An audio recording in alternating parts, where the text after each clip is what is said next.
பசுமை இயக்கத்தின் தலைவரும் இன்றைய நிகழ்வின் தலைவருமாகிய திரு அங்கர் நேசன் அவர்களே,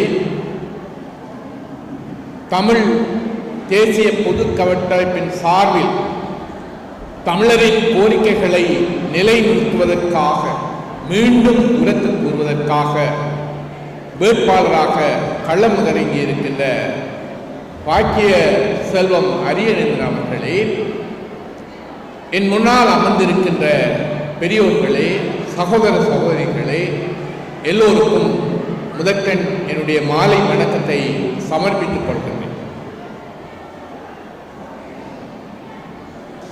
எம் இனத்துக்காக கண்ணீர் நீந்த தியாகி திலீபனுடைய 2வது நாளில் நாங்கள் இந்த இடத்தில் கூடி எங்கள் மக்களினுடைய உரிமை குரலை உயர்த்தி சொல்வதற்காக வருகின்ற 21ஆம் தேதி ஜனாதிபதி தேர்தலில் சங்குக்கு எதிராக உள்ளடியை இட்டு மீண்டும் ஒருமுறை எங்கள் உரிமை குரலை உயர்த்த உள்ளோம். அன்பானவர்களே, உங்களுக்கு தெரியும், நாங்கள் தேசியம் மிக்க, தேசியத்தில் பற்று ஊதிய, தங்களுடைய உயிர்களையே தியாகம் செய்த தலைமையின் கீழ் வாழ்ந்தவர்கள். ஆனால் இன்று தங்களை தலைவர்கள் என்று கூறி தரப்பு வேலை செய்கின்ற நபர்களினால் பிடித்து ஆளப்படுவதை பார்க்கின்றோம். எங்கள் ஊரில் அல்லது நீங்கள் பார்க்கின்ற சினிமாவில் ஒரு சொற்றொடர் அல்லது வார்த்தை இருக்கும், இந்த மாமா வேலை பார்ப்பது கூட்டி கொடுத்தல் என்று சொல்வார்கள். அத்தகைய வேலையை செய்கின்ற எங்களுடைய அரசியல் தலைவர்கள் சிலர், அது சுதந்திரனாக இருக்கலாம் அல்லது பக்லஸ் பிள்ளையார் போன்றவர்களாக இருக்கலாம், அங்கஜன் போன்றவர்களாக இருக்கலாம், தமிழர்கள் என்று சொல்லிக் கொண்டு இந்த வேலையை செய்து வருகின்ற இவர்கள் எங்கள் தமிழ் தேசிய பொது வேட்பாளரை பற்றியும் அவருடைய நடவடிக்கைகள் பற்றியும் அதன் பின்னால் உள்ள தமிழ் தேசிய பொதுக்கட்டளை பற்றியும் கூறுகின்ற வார்த்தைகள் மிக மிக கண்டனத்துக்குரிய வார்த்தைகளாக, மிக மிக கவலைக்குரிய வார்த்தைகளாக நாங்கள் பார்க்கின்றோம். நேற்றைய தினம் சுமந்திரன் சஜித்தின் மேடையில் பச்சை சட்டையுடன், எங்களுடைய அங்கர் நேசனும் பச்சை சட்டை தான் போடுவார், அவர் எங்களுடைய சுற்றுப்புற சூழலை ஆரோக்கியமாக வைத்திருப்பது மட்டுமல்ல, தமிழ் தேசிய அரசியலும் ஆரோக்கியமாக வைத்திருப்பதற்காக ஒரு குறியீடாக எப்பொழுதும் இவ்வாறான நிகழ்வுகளில் பச்சை சட்டை போடுவது. ஆனால் நேற்று ஒரு தரகு, தமிழ் தரகு முதலாளி, ஒரு அரசியல்வாதி பச்சை சட்டை போட்டு சஜித்தின் மேடையில் ஏறி இந்த தமிழ் பொது வேட்பாளர் தொடர்பாக சொல்லிய வார்த்தைகள் நீங்கள் செய்திகளில் அறிந்திருக்க முடியும். 2009ஆம் ஆண்டு யுத்தம் அமைத்த பின்னர் மிக கட்டமைப்பாக வழங்கப்பட்ட தமிழ் தேசிய கூட்டமைப்பை சம்பந்தன் எப்படி சிதைத்தார் என்பது எங்கள் எல்லோருக்கும் தெரியும். அவருக்கு என்ன நடந்தது என்பதும் எங்களுக்கு எல்லோரும் தெரியும். சொல்வார்கள், வாழுகின்ற மக்களுக்கு வாழ்ந்தவர்கள் பாடம் என்று. எங்களுடைய பெருந்தலைவராக தமிழ் மக்களால் கருதப்பட்ட ஒரு சம்பந்தன் அவர்களுடைய இறுதி கிரியில் ஒரு சில தனிகளில் கூட காண முடியாத வகையில் அவருடைய நடவடிக்கைகள் அமைந்தது. நிச்சயமாக சுமந்திரனுக்கு ஒரு பாடமாக இருக்க வேண்டும். நிச்சயமாக சுமந்திரனுக்கு ஒரு பாடமாக, அவரை சின்ன கண்டாமல் என்று சொல்வார், அவருக்கு ஒரு பாடமாக இருக்கும். நீங்கள் அவருக்கு பாடம் படிப்பீர்கள் என்று நான் நினைக்கின்றேன். அவருக்கு மட்டுமல்ல, எங்கள் தமிழ் தேசத்துக்கும் தமிழ் தேசியத்துக்கும் துரோகம் செய்கின்ற அத்தனை பேரையும் நாங்கள் ஒரு பாடம் கட்ட வேண்டும்.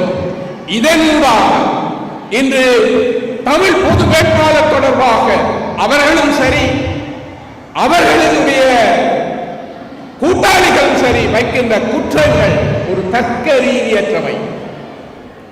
ஏன் தமிழ் பொது வேட்பாளர்? சிலர் சொல்கிறார்கள் தமிழ் பொது வேட்பாளர் என்பது ரணிலை வெல்லுவதற்கான சூழ்ச்சி. அதே அவர்கள் இன்னொரு சந்தர்ப்பத்தில் சொல்லுகிறார்கள் தமிழ் வேட்பாளர் என்பது இந்தியாவினுடைய நிகழ்ச்சி நிரல். எப்படி பாருங்கள், இந்தியாவினுடைய நிகழ்ச்சி நிரல் என்றும் சொல்கிறார்கள், ரணிலை வெல்லுவதற்கென்றும் சொல்கிறார்கள், இந்தியாவினுடைய விருப்பம் சஜித் வருவதென்றும் சொல்கிறார்கள். அப்படியானால் இந்தியா சஜித்தை வர வேண்டும் என்று விரும்புகின்றது.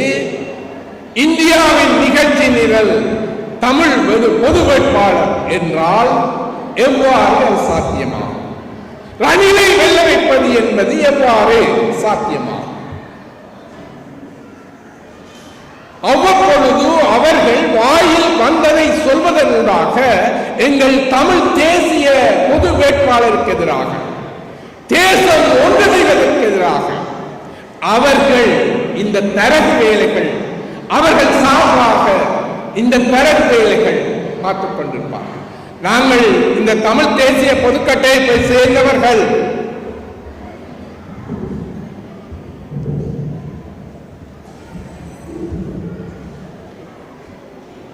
ரணிலை வெல்ல வைப்பதுதான் அவருடைய நோக்கம் என்றால்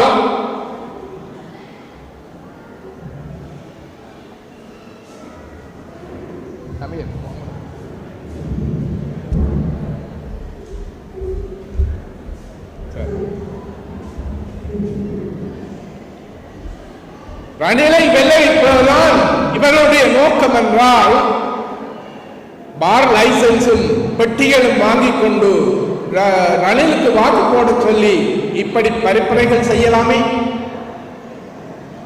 ஏன் தமிழ் பொது வேட்பாளரை நிறுத்தி அவருக்கு வாக்குகளை போட வேண்டும் என்று பரப்புரை செய்ய வேண்டும்? நிச்சயமாக எங்கள் மக்களை ஒரு தேசமாக ஒன்று திரட்ட வேண்டிய தேவை தமிழ் இனத்துக்கு, ஈழத் தமிழ் இனத்துக்கு இருக்கின்றது. தெளிவாக விளங்கிக் கொள்ள வேண்டும் என்று எங்கள் மக்கள் பல்வேறு வகையிலும் பிரித்தாளப்படுகின்றார்கள். யோசித்து பாருங்கள், இன்று தமிழ் பகுதிகளில் யாழ்ப்பாணத்தில் இருக்கலாம், மண்ணியில் இருக்கலாம், மட்டக்களப்பில் இருக்கலாம், கிழக்கு மாவட்டத்தின் வேறு பிரதேசங்களிலும் இருக்கலாம். இந்த தென்னிலங்கை வேட்பாளர்கள் பாரிய அளவில் மண்டபங்களை அமைத்து மக்களை கூட்டிக் கொண்டு வந்து அங்கே சொன்னது போல பணத்தை கொடுத்து மக்களில் ஏற்றி வந்து பிரியாணி கொடுத்து அல்லது அதற்கு மேலே சிலருக்கு மதுபானம் கொடுத்து இப்படியாக கொண்டு வந்து கூட்டங்களை நடத்துகின்றார்கள் என்றால் எவ்வாறு தமிழ் மக்களை கையாளக்கூடிய வகையில் சிங்கள தரப்புகள் வந்துவிட்டது என்பது இது யாரால் ஏற்பட்டது? இந்த சுதந்திரன் மற்ற பிள்ளையார் போன்ற இந்த புல்லுரிமைகளால் தான் ஏற்படுத்தப்படுகின்றது. அதை நாங்கள் தெளிவாக விளங்கிக் கொள்ளவும், இவ்வாறு பிரித்து பிரித்து பிரித்து எங்களை பலவீனமாக்கி எங்கள் நிலங்களை அபகரித்து எங்கள் பண்பாடுகளை சிதைத்து எங்கள் வணக்க தலங்களை ஆக்கிரமித்து இன்று எல்லா இடமும் சிங்கள பௌத்த பேரினவாதம் இருப்பதை நாங்கள் பார்க்கின்றோம். இப்பொழுது ஜனாதிபதியாக வந்தால் தீர்வு தருவார்கள் என்று முழங்குகின்றார்கள். ரணிலும் முழங்குகின்றார், சஜித்தும் முழங்குகின்றார், அனுராவும் முழங்குகின்றார். நல்லாட்சி காலத்தில் புதிய அரசியல் அமைப்பு ஒன்றை ஏற்படுத்துவதாக நாடகமாடிய ரணில் அதே புதிய அரசியல் அமைப்பு கொண்டுவருவதற்கு முயற்சிக்கப்பட்ட பொழுது இப்பொழுது இருக்கின்ற 13க்கு மேலாக எதுவும் கொடுக்க நான் அனுமதிக்க மாட்டேன் என்று அதே ஆட்சியில் இருந்து சொன்னவர் சஜித் எவ்வாறு ஏஆருடைய ஆட்சியில் இருந்து 13ஆம் திருத்த மாகாண சபைகளை இந்திய இலங்கை ஒப்பந்தத்தை பிரேமதாசா ரணதீங்க பிரேமதாசா சைதனுடைய அப்பா எதிர்த்தாரோ அதே போல அவரால் மாநிலசபைக்கு வழங்கப்பட்ட அதிகாரங்கள் பறித்தெடுக்கப்பட்டது. அதே போன்ற ஒரு நிலையில் இன்று சஜித் இருக்கின்றார் என்பதை நாங்கள் தெளிவாக விளங்கிக் கொள்ள வேண்டும். சஜித்தினுடைய தேர்தல் விண்ணாபத்தில் எதுவும் இல்லை. ஆனால் இங்கே சுமந்திரன் தான் அது சமஸ்தி என்று சொல்கிறார். நல்லாட்சி காலத்தில் ரணிலுடன் கூடிக்குழாவிய பொழுது ஏக்கிய ராட்சி ஒற்றையாட்சியில் சமர்ச்சி அது என்று வியாக்கியானம் சொன்ன சுமந்திரன் இன்று சஜித்தினுடைய விஞ்ஞாபன தேர்தல் விஞ்ஞாபனத்தில் சமஸ்தி இருக்கின்றதா? எனவே இந்த காலம் போனவுடன் அடுத்த இன்னொரு வருகின்ற பொழுது அதில் புதிர் ஒன்று சொல்ல வருவார் சுமந்திரன். விடாதீங்கோ, அது உங்களுடைய பொறுப்பு. இருந்தால் எங்கள் இனம் இன்னும் அழியக்கூடிய ஒரு நிலைமைக்கு தள்ளப்படும். இந்த அனுரகுமார திசாநாயக்க இப்பொழுது அவர் ஒரு தேசியவாதி போல, உண்மையான தேசியவாதி போல காட்டிக்கொண்டாலும் இவர் கட்சியில் இருந்த பொழுது இவருடைய கட்சி தான் எங்களுக்கு எதிரான பல செயற்பாடுகளை செய்தது, வடக்கு கிழக்கை பிரித்தது. அதுக்கு மேலா அவர்கள் இந்தியாவுக்கு எதிரான ஒரு கொள்கை என்பது இங்கே இருக்கக்கூடிய தமிழ் மக்களுக்கு எதிரான ஒரு கொள்கையின் மறுபடிவமாகத்தான் அவர்கள் செய்தார்கள். இப்படியானவர்கள் தான் பதவிக்கு வந்தால் தமிழ் மக்களுக்கு அள்ளி கொடுப்போம் என்று சொல்கிறார்கள். நம்பலாமா? நாங்கள் கடந்த கால வரலாறுகளை பார்க்க வேண்டாமா? இவ்வாறே சொல்லி சொல்லி எங்களுடைய தமிழ் தலைவர்கள் தரகு வேலை பார்த்து எங்களுக்கு பெற்று தந்தது என்ன? எதுவுமே இல்லை. அவர்கள் பெற்றுக் கொண்டது என்ன? நிறையவே பெட்டிகள் அது இது என்று நிறையவே பெற்றுக் கொண்டார்கள், சலுகைகளை பெற்றுக் கொண்டார்கள். இதுதான் நடக்கின்றது, இப்பொழுதும் நடக்கின்றது, நடந்தது இப்பொழுதும் நடக்கின்றது. தொடர்ந்து நாங்கள் மூடர்களாக இருக்கக்கூடாது, விழித்துக் கொள்ள வேண்டும், விழித்துக் கொள்ள வேண்டும். இன்னொரு விஷயம் சொல்றார்கள், 1977 தானே 76 தானே எங்கே பட்டுக்கோட்டை தீர்மானம் நிறைவேற்றியாச்சு, அதன் அடிப்படையில் தானே நாங்கள் இயங்குகிறோம். பிறகு ஏன் மக்களினுடைய கருத்தறிய வேண்டும் அல்லது மக்களை தேசமாக ஒன்று திரட்ட வேண்டும்? அன்பானவர்களை ஒன்றை புரிந்து கொள்ளுங்கள், இப்படியானவர்கள் எங்களுக்கிடையே பிரிவினைகள் ஏற்படுத்துவதன் காரணமாக, எங்களுடைய கருத்துக்களை சிதைப்பதன் காரணமாக, எங்களுடைய தலைவராக சென்று எங்களுக்கு எதிரான கருத்துக்களை சொல்வதன் காரணமாக நாங்கள் மீண்டும் மீண்டும் உரத்து கூற வேண்டிய தேவை ஒன்று இருக்கின்றது. உங்களுக்கு தெரியும், எங்களுடைய கிராமப்புறங்களில் குளங்கள் கூறுவார்கள். ஒவ்வொரு ஆண்டும் அல்லது 2 ஆண்டுகளுக்கு ஒரு முறையாதல் குளத்து நீரை பெருக்குவதற்காக மழைக்கு முன்னதாக தூர்வாருவார்கள். இங்கும் எங்களுடைய மொழி, பண்பாடு, அரசியல் எல்லாமே இவர் போன்றவர்களால் தூர்க்கப்பட்டிருக்கின்றது. நாங்கள் தூர்வார வேண்டும், அடிக்கடி தூர்வார வேண்டும். தூர்வாரினால் தான் எங்களுடைய தமிழ் தேசம் ஒன்றுபடும், தமிழ் மக்கள் ஒன்றுபடுவார்கள். ஒன்றை புரிந்து கொள்ள வேண்டும், எந்த சந்தர்ப்பத்திலும் எங்களுடைய நியாயங்களை, கோரிக்கைகளை, எங்களுடைய உரிமைகளை தீர்மானிப்பது எங்களுடைய பலம். அது யுத்த காலத்தில் ஆயுத பலம், ஆயுத உத்திகள் பலமாக இருக்கலாம். ஆனால் இன்று இருக்கக்கூடிய ஜனநாயக சூழலில் எங்களுடைய பலம் என்பது மக்களின் பலம், மக்களின் பலம், மக்களின் திரட்சி. ஒரு கொள்கையின் கீழ் அந்த உரிமைக்காக போராடுகின்ற, உரிமைக்காக குரல் எடுக்க அத்தனை மக்களும் ஒரு கொள்கையின் கீழ் திடமாக ஒன்றாக ஒரு பாதையில் பயணிப்பது என்பதுதான் மக்களின் பலம். அது எப்படி நாங்கள் காட்டுவது? இது போன்ற வடிவங்களில் தான் காட்ட முடியும். எனவே அன்பானவர்களே, எங்கள் தேசம் ஒன்று திரள வேண்டும், எங்கள் மக்களின் பலம் ஒன்று திரள வேண்டும்.